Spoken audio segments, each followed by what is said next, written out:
The kitchen was the warmest room in the great cold house, and it was also the lowest. Martha Webb had long ago stopped wondering why the two things went together, why the warmth of a house should live in the one room its masters never entered. It was past midnight, and the rest of Ellaby Court slept its grand, cold sleep above her. 40 bedchambers, and a long gallery, and a state dining room, where dukes had dined for 200 years, and down here in the deep stone heart of it. Martha sat alone at the scrubbed table with a single rushlight and a pot of stock going quietly on the banked fire. And she was content, which was a thing she had taught herself to be the way other people teach themselves the pianoforte, by long practice, beginning young. She had come to Ellaby Court at 9 years old, a scullery child, an orphan parish girl with nothing in the world but a strong back and a quick eye, set to scour pots in water cold enough to crack the skin. She was 23 now, and she was the cook, the whole cook, the youngest the house had ever had, raised up over older women's heads because she had a gift, and the gift was this. She understood that food was not fuel but mercy, that a good broth was a kind of prayer you could put in a bowl, that the body in its troubles could be coaxed and comforted, and very often healed by the patient application of clean water and right herbs and a warm hand, when all the grand physic in the world only bled it and purged it and hurried it toward the grave. She knew sickness the way some women know Scripture, by heart and by feel, from the long bad years in the parish house, where the children died in winters like flies, and the one old woman who kept them had taught Martha, before she herself died, every herb that grew in an English hedge and what it was good for. Martha had nursed half the servants' hall through one egg or another. She had pulled the second footman back from a putrid sore throat the doctor had given up on. Below stairs, they said, only half in jest, that you were safer with Mrs. Webb and her broth than with any physician in the county. And Mrs. Webb they called her, though she had never married, because a cook is Mrs. by courtesy, the one scrap of rank the kitchen is allowed. She had seen the Duke perhaps a dozen times in 14 years, always at a distance, a tall, dark figure crossing a courtyard, a name spoken with awe and with the particular resentment servants keep for masters, who are neither cruel enough to hate cleanly nor kind enough to love. The Duke of Ellaby was said to be a cold man, a proud man, a man who had been a duke since he was a boy, and had the stiffness of it set into him like a bone-set crooked. He had never once spoken to Martha Webb. He did not know she existed. He ate what came up the stairs, and never thought about the hands that made it, which was, Martha understood without bitterness, simply the nature of the arrangement, the great silent bargain of a great house, that the people at the head of the table must never be troubled to think about the people at the bottom of the stairs. That was the order of the world, and Martha had made her peace with it, as she had made her peace with most things. She made her peace with a great many fewer things after the night they brought the Duke of Ellaby down to death's door, and the grand physic set about to push him the rest of the way through. It began with a hunting fall and a gash in the thigh that should have been nothing, and turned to something, the way such wounds do when they are stitched dirty and dressed worse. By the third day, the leg had gone hot and angry, and the Duke was in a fever, and Sir Crispin Mallory had been sent for from Bath at a great price, and Sir Crispin Mallory had done what fashionable physicians did, which was to bleed him. Martha heard the whole of it below stairs, where the whole of everything is always heard. She heard that the great man had taken 20 ounces of blood from the Duke on the first day, and 20 more on the second, to cool the fever. She heard that he had dosed him with calomel until the Duke could not keep so much as water down. She heard that the leg was worse, and the fever higher, and that Sir Crispin spoke gravely of mortification and the danger to the constitution, and that the Dowager Duchess walked the long gallery half the night, wringing her hands. Not, the housemaids said unkindly, over her son so much as over the succession, the Duke being unmarried, and the next heir a cousin she despised. And Martha, sending up the invalid food that came back down untouched day after day, the calf's foot jelly, and the barley water, and the thin gruel, all of it returned cold and whole, began to be angry, and then to be more than angry, because she knew, with the certain knowledge of 14 years of sick rooms, exactly what was happening up in that grand bedchamber. They were not curing the Duke of Ellaby. They were killing him, slowly and expensively, and with the best intentions in the world.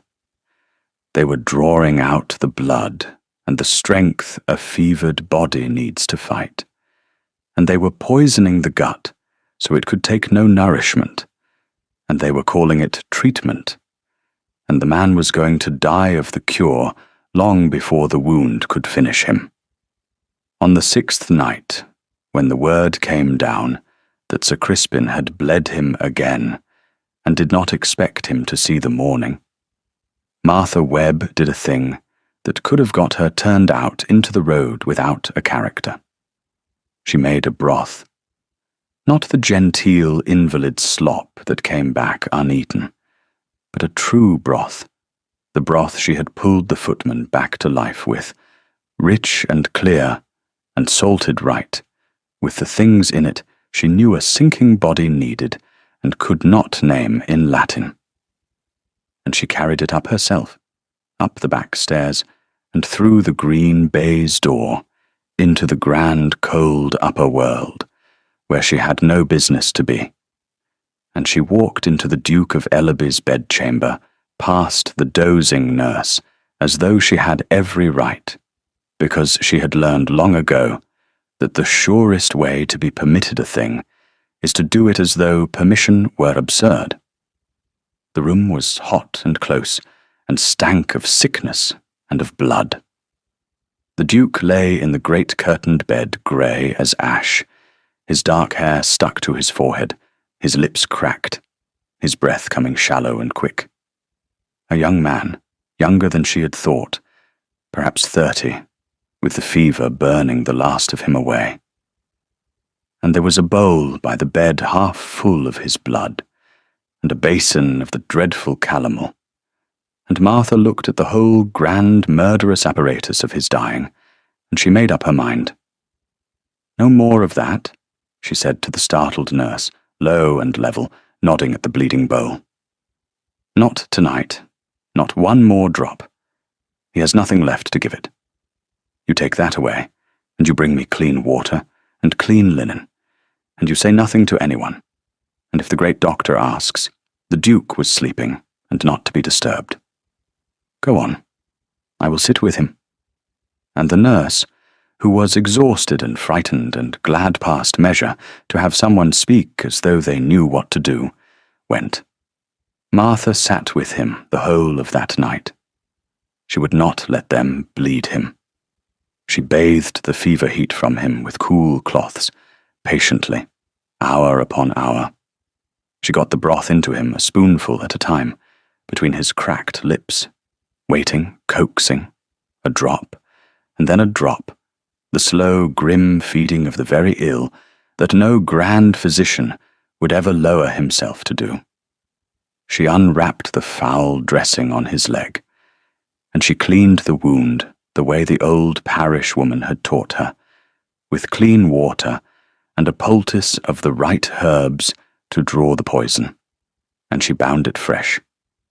And somewhere in the blackest hour, when his breathing changed, and she thought she had lost him after all, he opened his eyes, dark and enormous in his wasted face, and looked at her, a strange woman in a cook's apron, sitting in the Duke's own chamber in the dead of night, and he did not ask who she was.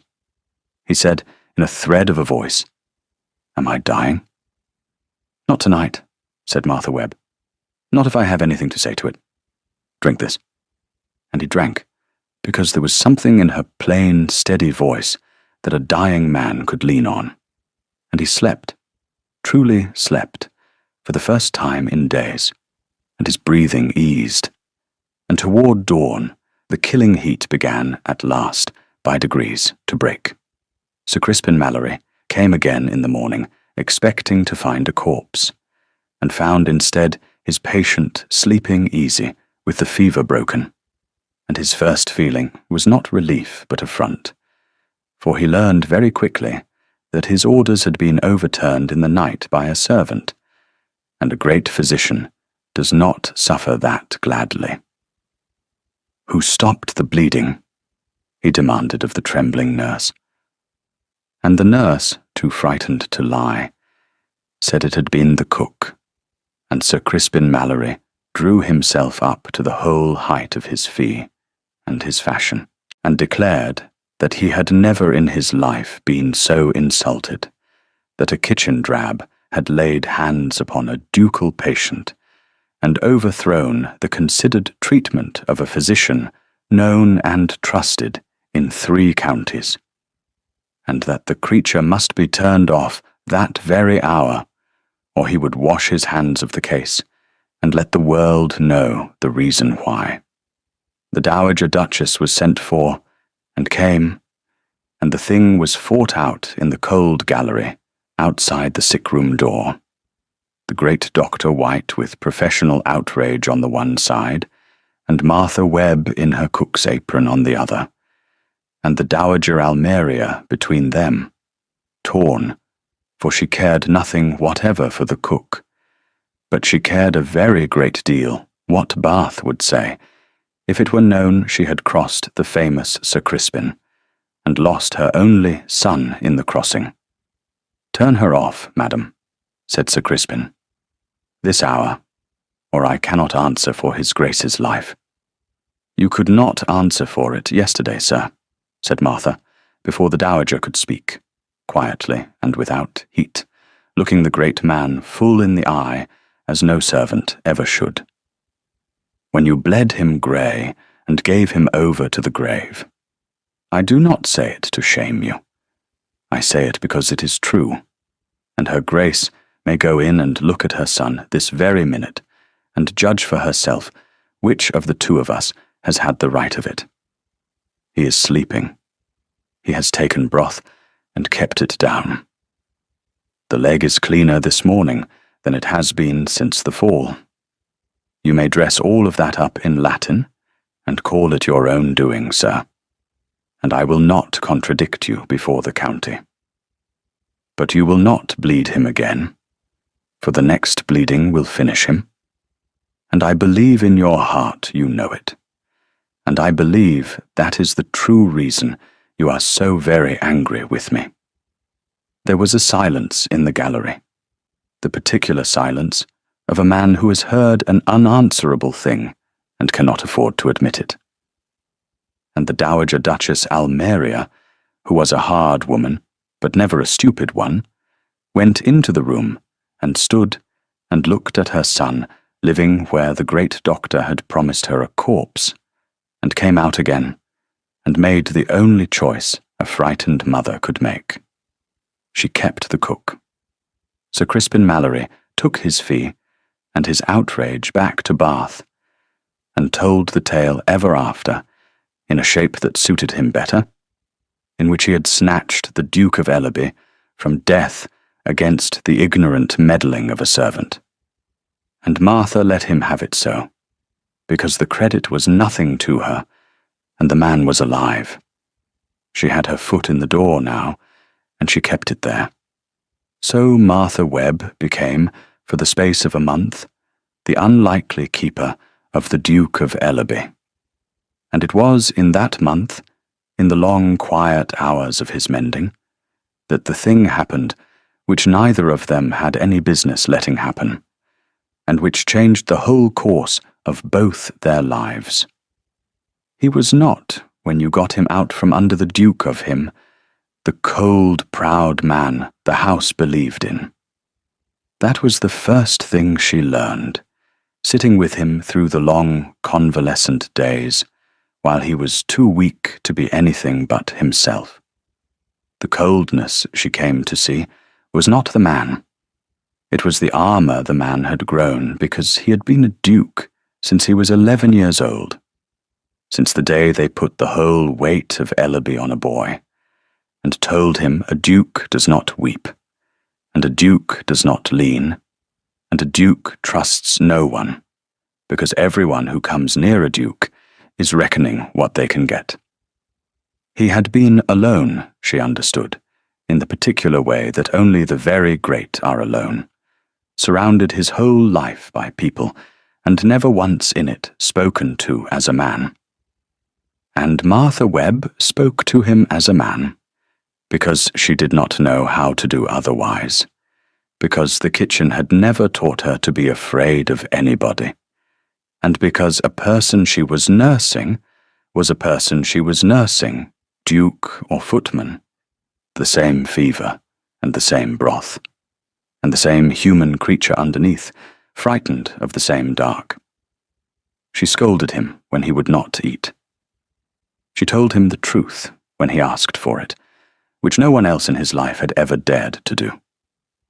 When he was low, in the grey afternoons, when the fever weakness pressed the spirit down, she sat by him and talked of the kitchen and the garden and the parish children and the old woman who had taught her ordinary things, a whole warm, ordinary world he had never been allowed to enter, and he listened the way a starving man eats.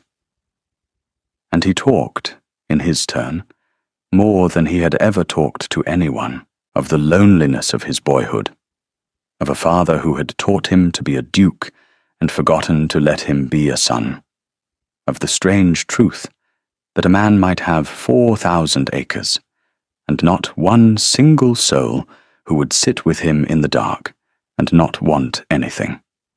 We'll take a very short break.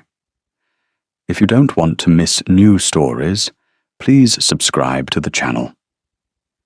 You want nothing from me, he said to her once, wondering, late in the mending, when he was strong enough to sit up against the pillows and watch her change the dressing on his leg with her clever, gentle hands.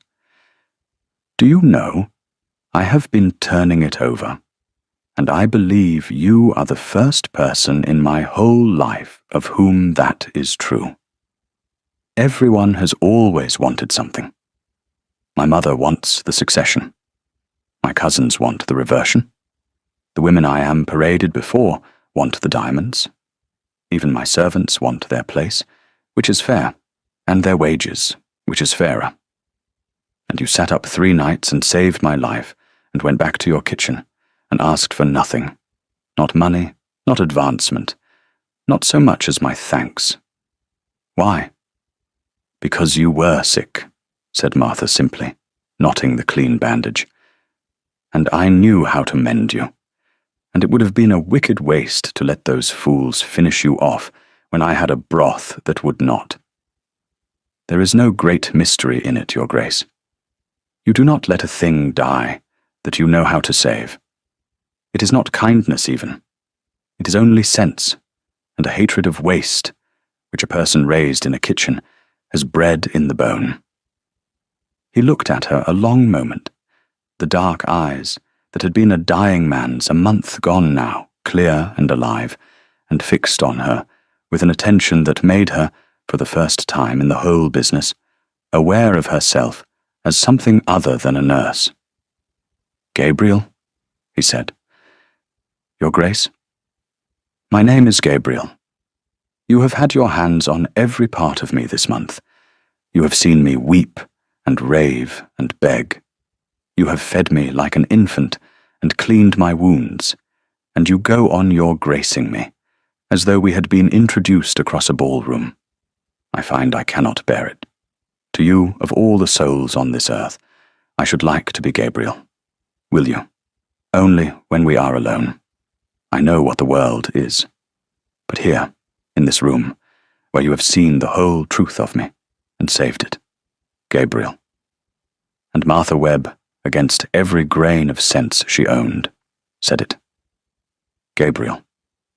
And the saying of it changed the room, the way salt changes a dish, one small thing that alters the whole, and they both heard it, and neither of them said anything more about it, because there was nothing to say that would not have been the beginning of something that could not, must not, be begun. But it had begun. They both knew it had begun. A duke and his cook, which was not a thing the world had any room for at all. He recovered. That was the cruelty of it, in a way. The mending that she had worked for was also the ending of the only time the two of them would ever be permitted to be simply Gabriel and Martha in a quiet room. He got his strength back, and with it the whole apparatus of his rank came back too. The valet, and the steward, and the letters, and the duties. And Martha went back down the stairs to her kitchen where she belonged, and the green baize door swung shut between their two worlds, as it had always swung. And that, she told herself firmly, scouring a pot she had no need to scour, was that. A month out of the ordinary. A thing to keep. Nothing that could go anywhere, because there was nowhere for it to go. She was wrong, because she had reckoned without the one thing she did not know about Gabriel, Duke of Ellaby, which was that a man who has been given his life back, and his self back, by one honest pair of hands, is not a man who goes meekly back to dying by inches in his cold, grand solitude, once he has tasted the alternative. He came down to the kitchen. It was unheard of. Dukes did not come to kitchens. The kitchen was the one place in his own house a great man never set his foot. But 3 weeks after he had left his sick room, on a wet evening, the green baize door opened, and the Duke of Ellaby came down the worn stone steps into the warm, low, fire-lit room, where Martha sat at her scrubbed table, and the scullery girl dropped a dish, and Martha rose, and he stood there, tall and dark and entirely out of place among the hanging coppers, and said, "I could not think where else I might find you, where we might speak. Send the girl away, Martha. I have something to say to you, and I have been a month working up the courage to say it, which is a thing no one would believe of me, and which is your doing entirely." She sent the girl away. Her heart was going hard. She knew the way you know weather coming, what was about to be said, and she knew it could not be allowed, and she stood by her own kitchen fire and braced herself to refuse a duke. "I have been alone my whole life," Gabriel said. He did not come to her. He stood by the steps, turning his hat in his hands like a boy. The great Duke of Ellaby made awkward as a ploughman in his own kitchen. "I did not even know that I was alone, until a woman came up the back stairs with a bowl of broth, and sat in the dark with me, and treated me as though I were a man, and not a monument. You gave me back my life, Martha. Not only the breath in my body, though that too. You gave me back the part of me my father buried under the dukedom when I was a child. I have been Gabriel for 1 month of my whole existence, and it was the month I spent dying and mending in your hands, and I find I cannot go back. I cannot go back to being only the Duke, to the cold and the counting, and the great empty rooms full of people who want things. I want to be Gabriel. And the only place in the world I have ever been, Gabriel, is wherever you are. So I have come to ask you, knowing exactly what I am asking, and exactly what the world will say of it, to marry me. The kitchen was very quiet. The fire spoke. The rain ran on the high windows. And Martha Webb, who loved him, who had known she loved him for 3 weeks, and had told no one, not even herself out loud, did the hardest and the most loving thing of her whole hard life. She refused him. "No," she said. He went white. "Martha, no, Gabriel, and you will hear me out, because I love you too well to let you do this to yourself.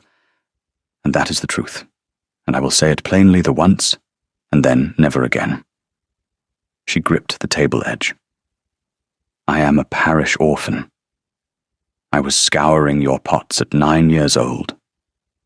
I have not a drop of gentle blood, nor a penny of fortune, nor the smallest notion how to be a duchess, which fork, and which curtsy, and which precedence. And the world you live in will not see in me what you see. They will see the cook. They will see the kitchen. They will whisper it in every drawing-room in England, that the Duke of Ellaby took leave of his wits in a fever and married his cook. And they will never once let you forget it. And worse, far worse, they will never let me forget it. And worst of all, they will use me to wound you every day for the rest of your life. I will be the stick they beat you with. I will be your ruin and your shame in their eyes, and I love you far too well to be that. You have only just got your life back. I will not let your gratitude to me cost you everything else you have. Go and marry some earl's daughter who knows the forks. Be the duke. I will keep your kitchen, and I will be glad I knew you. And that will have to be enough, because it is the only ending to this that does not end in your ruin." It was, she thought, the right thing. It was the noble thing, the sensible thing, the thing that protected him. She had braced for him to be persuaded by it, to see the sense of it, to grieve and to go. She had not braced for him to be angry. "How dare you?" he said, very low, and there was something in his quiet that she had never heard. The steel under the gentleness, the thing that had made him a duke after all. "How dare you decide my ruin for me, Martha Webb? How dare you sit there and reckon up what the world will think, and weigh it against the one true thing either of us has ever found, and hand me back my own happiness with the kitchen forks as your reason? Do you think I do not know what they will say? I have thought of nothing else for a month. I know exactly what they will say, and I have discovered that I do not care, that I would rather be Gabriel with you, and damned by the whole of society, than be the Duke of Ellaby, alone in my cold great house for 50 more years, which is the only other future on offer, and which is a slower death than the fever was. You call yourself my ruin. You are the only thing that has ever saved me. And you do not get to refuse me out of love, because that is a coward's nobility, Martha. It is sacrificing the both of us to spare yourself the hard thing, which is to be brave enough to be happy in the teeth of a world that will hate you for it. I am asking you to be brave, not safe. Brave. I have done safe my whole life, and it nearly killed me. Marry me, and let us be hated, and be happy anyway, because the happiness is real, and the hatred is only noise. And Martha Webb, who had been so sure she was being noble, looked at the truth of it as he held it up to her, and saw that he was right, that her refusal was indeed the coward's road, dressed up as kindness, that she had been protecting herself as much as him, protecting herself from the terror of wanting a thing so far above her station, and reaching for it and being struck down. And she was ashamed, and then she was not ashamed. She was something else, something that rose up in her, like the warmth rising off her own fire, fierce and frightening and alive. "If I do this," she said slowly, "I will not pretend. I want that understood before anything. I will not pretend I am other than I am. I will not be ashamed of the kitchen, Gabriel. Not for your mother, not for the king himself. I came up out of the scullery, and there is no shame in it. And I will not spend my life apologizing for it, nor hiding it, nor playing the fine lady I am not. If you want a duchess who will blush for her own hands, you must look elsewhere. But if you want me, the whole of me, kitchen and all, with my plain speech and my parish manners and my hands that know an honest day's work, then—" She stopped. Her own daring frightened her. "Then yes, God help us both. Yes." And the Duke of Ellaby crossed his own kitchen at last, and took the cook's 2 work-roughened hands in his. And that was the whole of his answer. And she knew it. They were married within the month, quietly, in the small church on the Ellaby land, and the storm broke over them exactly as Martha had foretold. Society could speak of nothing else.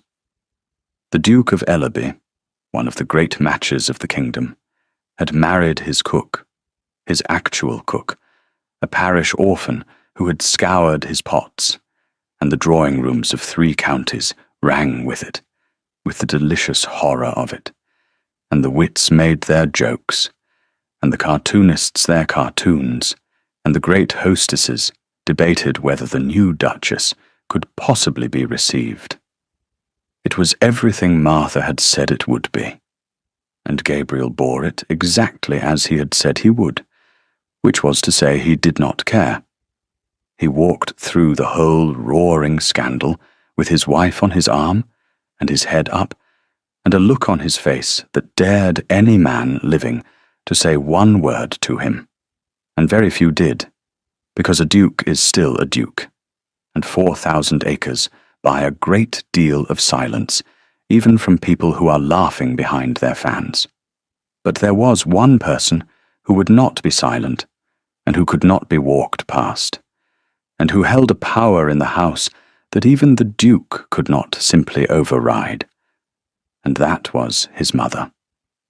The Dowager Duchess Almeria had not come to the wedding. She had taken to her rooms when the banns were read, and she had stayed in them, in a cold fury that frightened the servants more than any rage would have. And when at last she consented to receive her son's wife, 3 days after the marriage, she did it in a manner calculated to wound to the bone. She kept the new duchess standing. She looked her up and down through a raised glass, slowly, the way one examines a horse one has been cheated over, and she said nothing for a long, deliberate, dreadful while. And then she said, in a voice like cut glass, "So, you are the kitchen wench my son has seen fit to make the 8th Duchess of Ellaby. I will tell you once, and once only, what I think of it, and then I shall not lower myself to discuss it again. I think you are a calculating creature who saw a sick man at her mercy, and snared him, and I think you have dragged a great and ancient name through the gutter you crawled out of. And I think that every day you sit in my dead husband's house, wearing a title you have no more right to than the scullery cat, you are a living insult to 200 years of better women than you will ever be. You may have the name. The law gives it you, and I cannot prevent it. But you will never have my countenance, and you will never have this county's respect, and you will never, whatever my son in his madness pretends, be anything but what you are, which is a cook who got above herself. Now get out of my sight."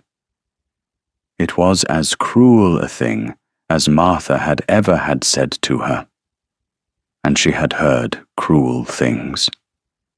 The parish house had not been gentle, and she stood and took the whole of it without flinching, her chin up, her eyes steady on the old woman's face, and when it was done, she did not weep, and she did not rage, and she did not flee.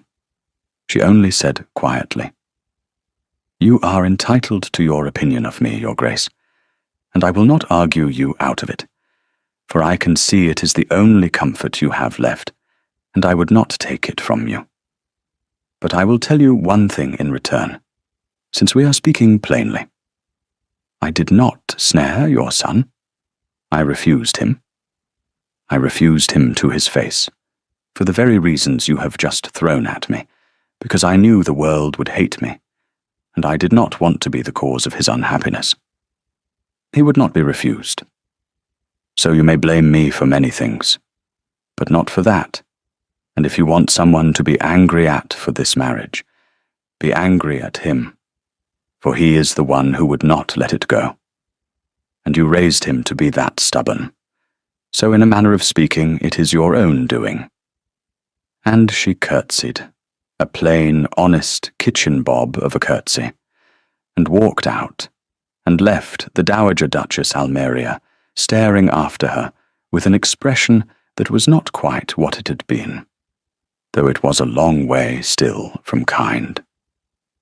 It was in those same hard weeks, while the county laughed and the dowager schemed, that the new Duchess of Ellaby did the thing that began, quietly, to turn the tide that mattered, though she did it for no such reason, but only because a child was dying, and she knew how to mend it.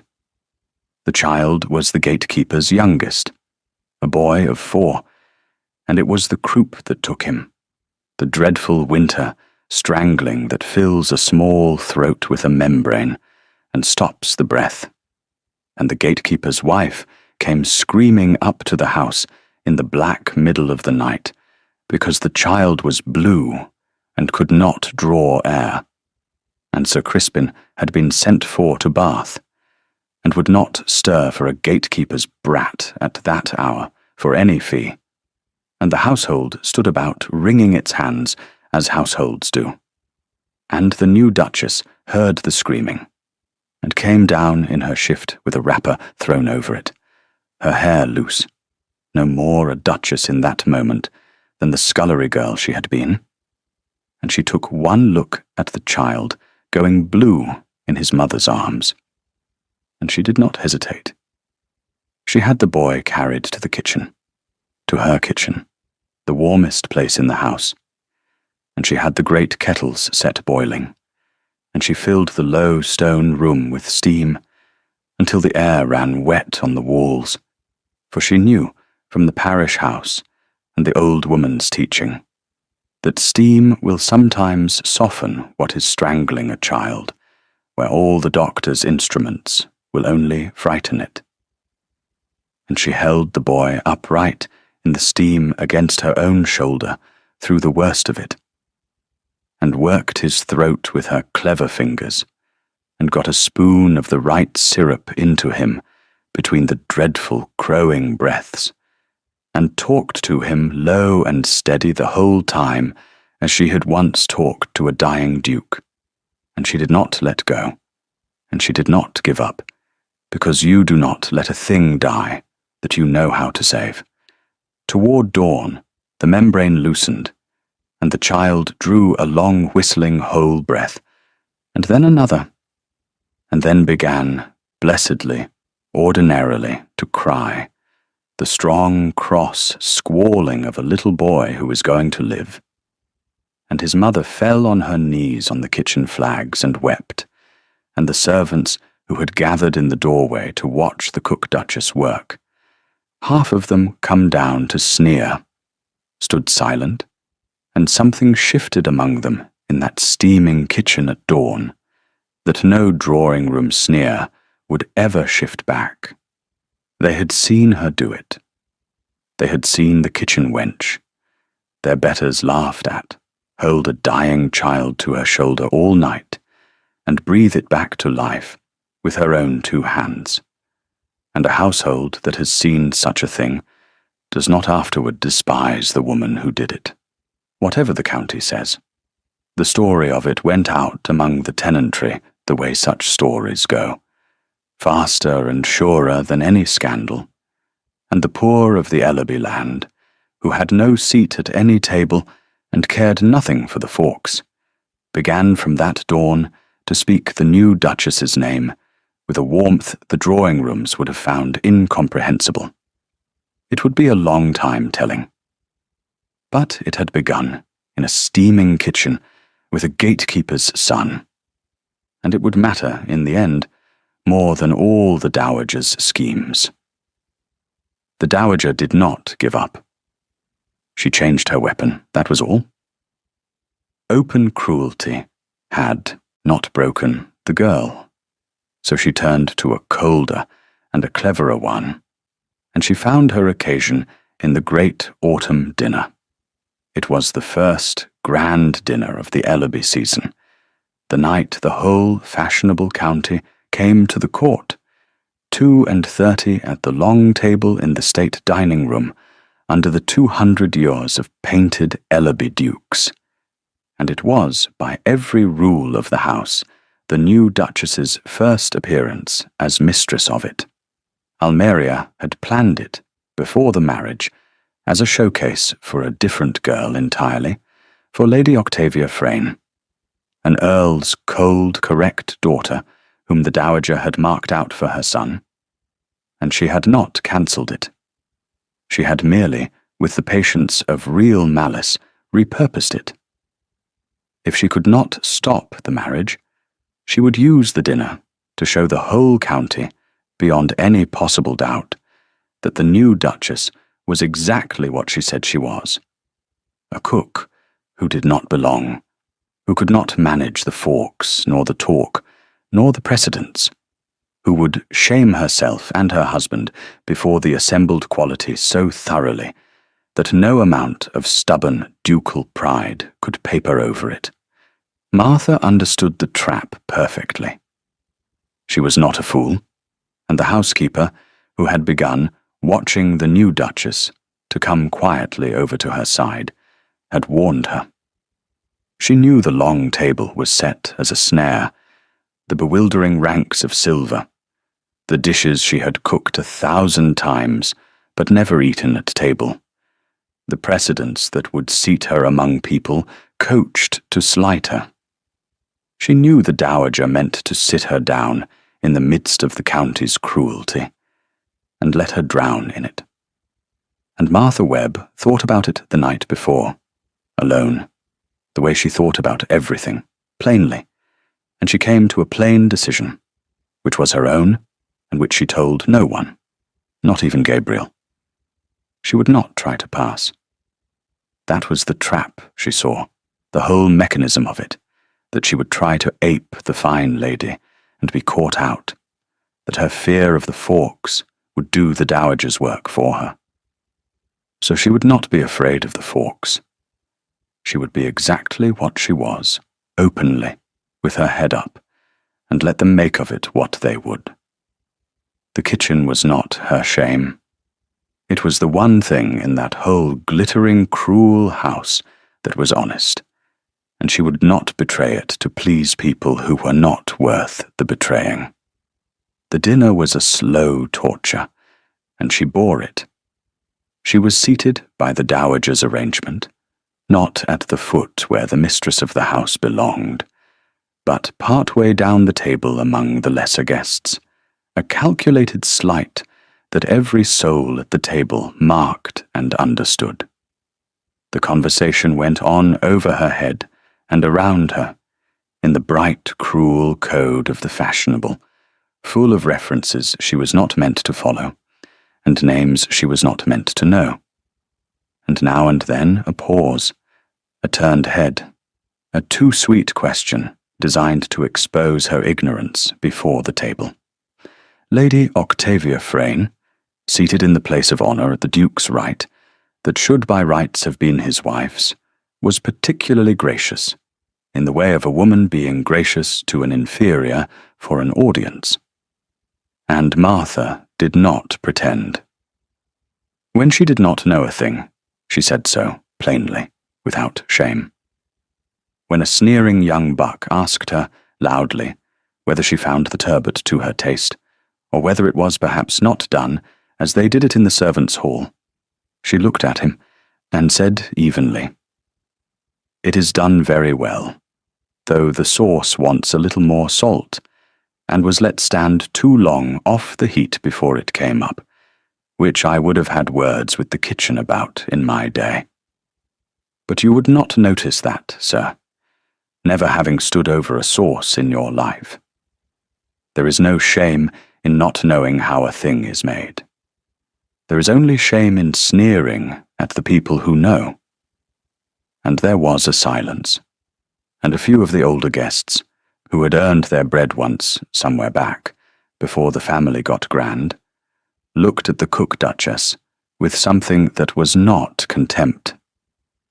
It was at that point in the evening, with the table at its cruelest, and the new duchess bearing it with her chin up, that the thing happened which no one had planned, the dowager least of all, and which turned the whole night on its hinge.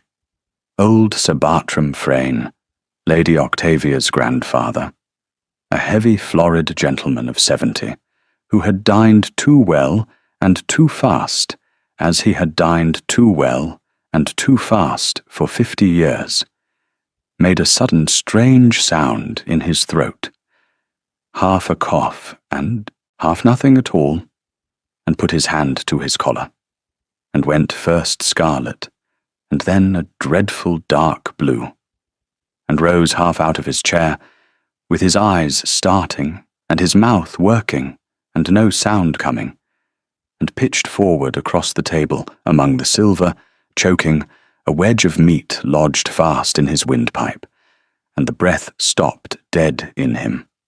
For a moment the whole brilliant table simply stared, frozen in its finery, 32 people of the first fashion in the county, and not one of them moved, because not one of them in their whole gilded lives had ever been taught what to do when a man cannot breathe, that being knowledge for the lower sort. A lady screamed. Lady Octavia half rose, white, her hands fluttering uselessly at her face. The old man's lips were going from blue to grey. And the new Duchess of Ellerby was out of her chair and down the length of the table, before anyone else had so much as risen. The parish orphan, the cook, who had seen children choke in the bad winters, and knew to the bone that a stopped throat kills in the time it takes to say a paternoster. She did not stand on ceremony, and she did not ask leave. She hauled the great heavy old man up off the table by main strength, got behind him, locked her strong, kitchen-hardened arms about him below the ribs, and drove her clasped fists up into him, hard once, twice, with the whole force of a body that had hauled coppers and kneaded dough for 14 years. And on the third stroke, the wedge of meat shot from his throat and clattered onto his own plate, and Sir Bartram Frayne dragged in a vast, whooping, shuddering breath, the sweetest sound a drowning man ever makes, and another, and sagged back into his chair, alive, purple and streaming and gasping, but alive, his heart going, and his lungs filling, saved.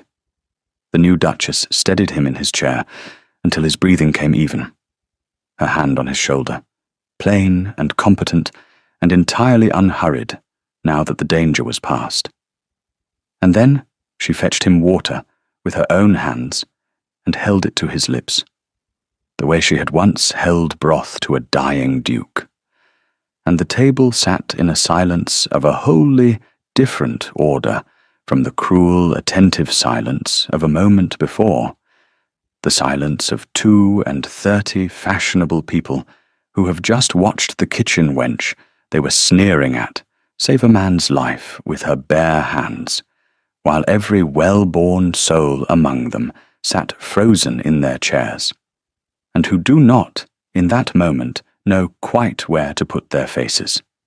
Into that silence, the Dowager Duchess Almeria, who had watched the whole of it with a face like a shut door, spoke her stroke anyway, because she had built her cruelty to be spoken, and could not now unbuild it, and because rage and fear had carried her past the point where she could see how the ground had shifted beneath her.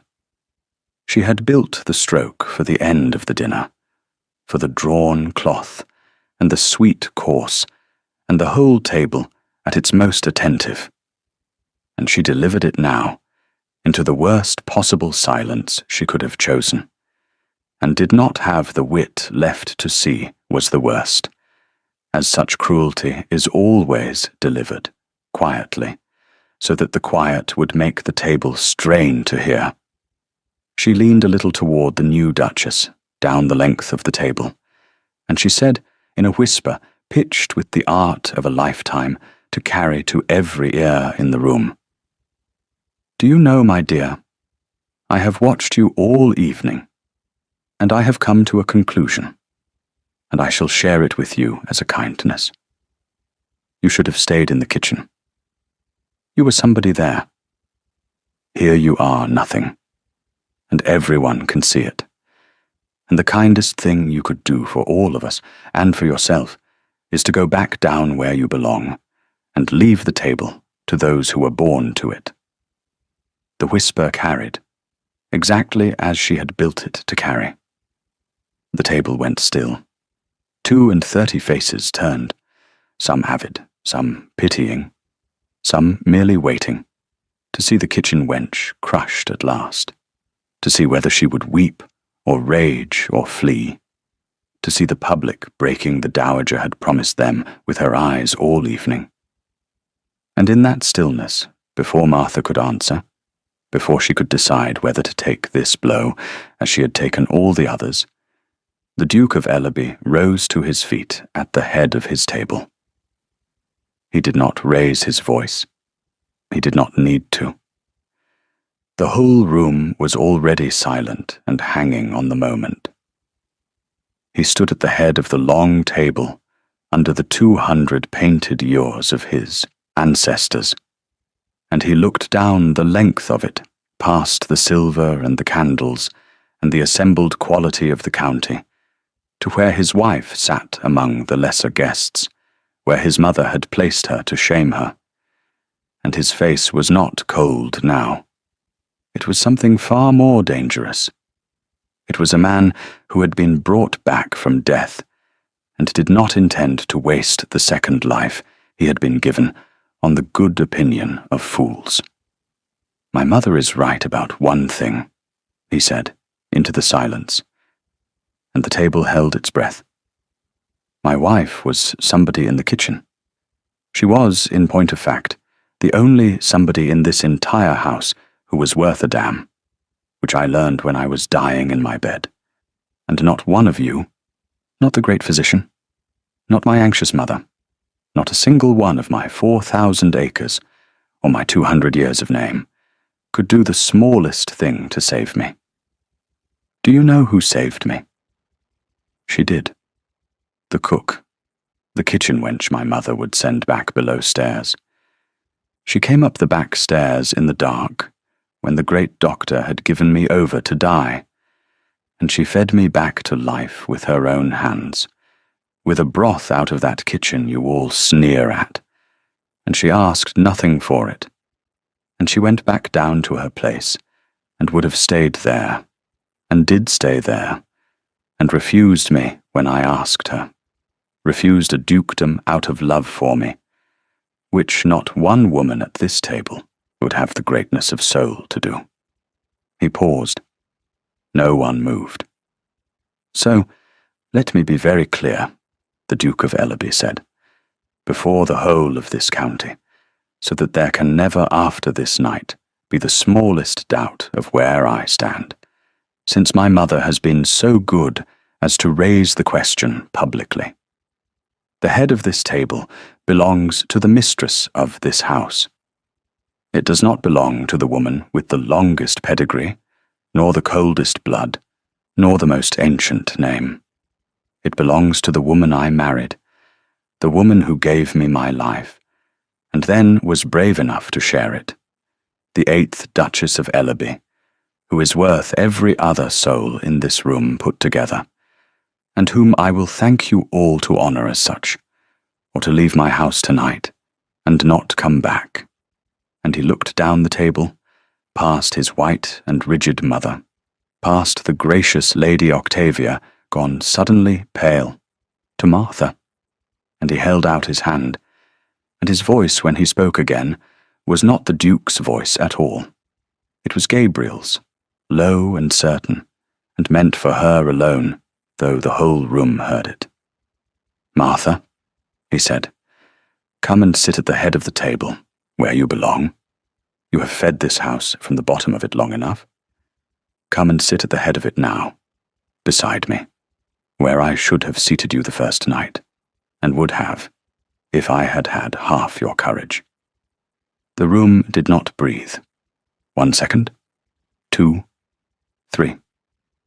And Martha Webb rose from among the lesser guests, in the plain good gown that was the finest she would let him buy her, with her work-roughened hands, and her parish manners, and her chin up exactly as it had been up when the dowager flayed her 3 days before, and she walked the long length of the great table, past the staring quality, past the 200 painted dukes, past Lady Octavia, and past the Dowager Duchess Almeria, sitting frozen and disbelieving in her place.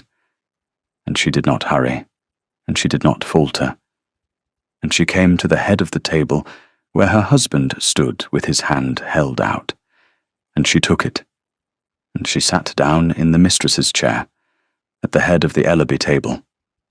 The cook, the parish orphan, the somebody from the kitchen, in the highest seat of one of the great houses of England. And it was the Dowager Duchess Almeria, in the end, who had to rise and move down, for there is only one head to a table, and her son had given it away before the whole county to a woman who had scoured his pots. And the old woman rose, white as the cloth, and moved to a lesser place, and the thing was done, and could not be undone, and every soul in that room knew they had witnessed something they would be telling their grandchildren. That might have been the whole of it, the triumph, and the reversal, and the gossips made it so when they told the tale. But Martha Webb, who was the Duchess of Ellaby now, in fact, and not only in law, was not a woman to take a triumph and let it curdle into a feud. And there was a thing about the Dowager Almeria that she had begun, even through the cruelty, to see. She went to the old woman, some days after, in the cold rooms where Almeria had shut herself up again in her defeat, and she went alone, and she did not go to gloat. "I did not come to crow over you," Martha said to the rigid, hostile back. "I came because I have been thinking about you, Your Grace, the way I think about a sickness, to find the root of it, for there is always a root. And I do not think you hate me because I came from the kitchen. I think you hate me because you came from somewhere not so very far from it yourself, and have spent your whole life terrified that someone would see it." The dowager turned, and her face was terrible, and Martha knew she had struck the bone. "I have made inquiries," Martha said gently. "It is wonderful what the old servants remember, the ones who were here before you came as a bride. You were not so very grand yourself, were you, Your Grace, when the 7th Duke married you?